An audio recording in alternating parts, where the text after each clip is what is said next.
Paul Saxman, and I am I guess I've been chosen as moderator, only because I talk a lot.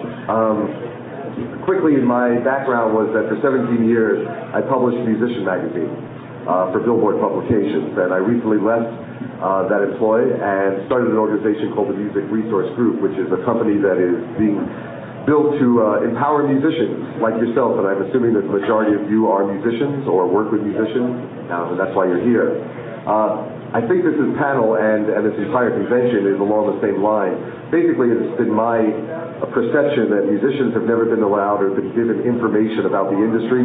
Obviously, that makes the industry just a little bit more powerful. The less you know, the more we know, the more we can take advantage of you as our relationships continue. I think things are changing out there quickly. Obviously, it's not just the technology that's available to musicians as far as recording, but it's the internet. It's the fact that even the consumer is changing out there. The allegiance is no longer to a record label. When I was growing up, Warner Brothers was absolutely the label of choice. They only signed great bands, and I can't find a band on Warner Brothers now that's probably worth listening to. So things are changing, and basically what we want to do is to try to work specifically today on advertising, or I guess promotion and marketing is the term here. And the only overview I can give you before I introduce you to the panelists, see, someone who is promoting and marketing themselves. The only thing that I can tell you is that probably the definition of promotion or marketing, there's not a single entity out there, individual or product or service, that does not have to promote itself or market itself to be successful. And I usually find that musicians, for some reason, you have a great aversion to promotion and marketing.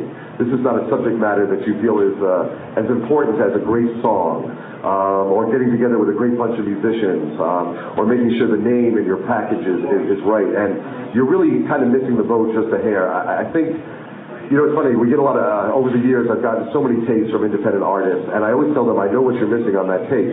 And they go, how do you know that? You haven't listened to it yet. I said, because I think you forgot to put a little marketing in the mix. In fact, I'll bet you that you have put no marketing in the mix. And they're going, you're probably right. That's something that we really haven't spent much time on. So hopefully what we can do is to inspire you a little bit to be as creative as you are, and as creative as you should be, in applying those same techniques that you did in creating your music, in the area of promotion and marketing. And the people that we have on the panel today all have experience in this and have worked in the industry. So what I'm going to do quickly is to let everybody introduce themselves and tell you what their background is. And then I'll try to keep it moving. And one of the most important things, I think, in a panel, especially one of this size, is we should try to answer your questions specifically. We should try to figure out what you need, rather than just giving you this grand overview. So I'd like to make it as interactive as possible, rather than just giving it a 5 minutes at the end to ask your question. If you have anything that you're concerned about, anything you want to know, please just raise a hand, stand up, introduce yourself to everyone else, because part of this game is networking. And if you walk out of this room and you meet someone else who might be sitting in a chair that could work with you or that is doing what you're doing, it's a successful panel as well. So I'm going to start, I'll go left, and we'll start down at the end. Tom, why don't you introduce yourself and give a little background. My name is Tom Chernak. I run Gotham Records based in New York. My own background, I started out in music while I was in college. I started working at Arista Records. I worked in college radio and video promotion for 2 years, and decided that I wanted to take a different step. I wound up going to law school, and realized after about a year that I have no interest in practicing law, that my interest in music is in the development, in the creativity, in really following and nurturing acts as they develop. And I decided to leave the law firm that I was working for, joined on at Gotham Records, and I now focus on exactly that. And a lot of the bands that come to me are bands that have started marketing themselves. Most of the times the ones that stand out most to me are bands that have actually started something on their own. I can take a band that has talent, that has good product, and help them develop that further. But I can't start, it's much more difficult for me to start from scratch. I want to know that if I'm going to throw myself into it, if I'm going to work the project, that they're going to work just as hard and be just as committed to doing it. Okay, I'm an independent publicist, and it's really a project-oriented job in the sense that we do develop artists with a strong eye and ear and goal to getting into the media newspapers, magazines, internet, creating one's own projects, with the exception of I'm not going to produce a record. That's the guys on the glass panel that can do that. But I do try and think of projects that are within the artist's realm of capability and integrity, that they can develop press. It could also be a tour. We work things out, we figure it all out. And I will work with an unknown artist, and I will work with a nationally known artist. My roster is currently a singer-songwriter named Rick Soshin, who plays a lot in Tunkhannock, PA. That's the furthest west he's gone locally, and he also goes to Taos, New Mexico. I work with Jeff Berlin, who's a nationally known bassist and is very busy starting a music school since 1995 called Players.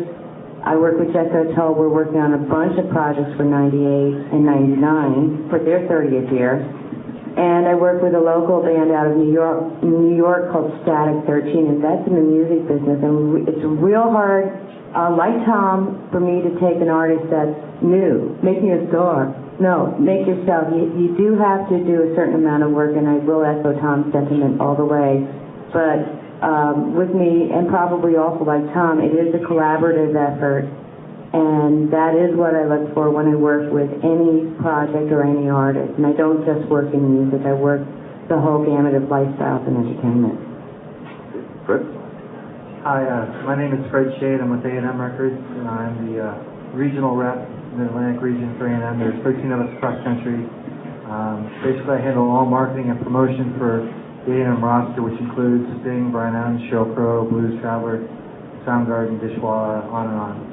I handle every aspect of marketing promotion that goes on in the Pennsylvania, Delaware, and South Jersey region. Also dabble in studio work such as with the Dishwalla record, and locally I sign with Atlas. My name is Indy, and I work for TDT Records in New York City. I started out there doing college promotion. Then they moved me over to the marketing department, did some tour marketing. And then I assembled a national intern program where I have 140 college students and other people around the country who help promote our stuff in their markets, and also doing video promotion out for the company. You can see by the panelists here, there's different areas of promotion and marketing. And I don't come from the school, as you've heard, I think, from the very start here, that you really do have to begin the process. It's not something that someone else will do for you gratis, and no label will be interested if you haven't already begun the process of promoting and marketing yourself effectively. Again, that's some of the rules that have been changed. But I think maybe it is important for you to understand literally the definition of promotion and marketing when it comes to the labels themselves. Here's Indy and Fred talking about the label perspective, so I'm going to go back to both you guys for a sec. If you could just kind of put a handle, maybe Fred will start, literally the definition at the company level of promotion and marketing versus publicity, which is a whole other division. What would be the definition of the role of promotion and marketing? Well, what I do in terms of promotion and marketing for A&M is my main goal is obtaining airplay on all formats, all radio stations within my territory. That's about 50% of what I do is set up all the contests, all the giveaways, as well as beg to get the airplay.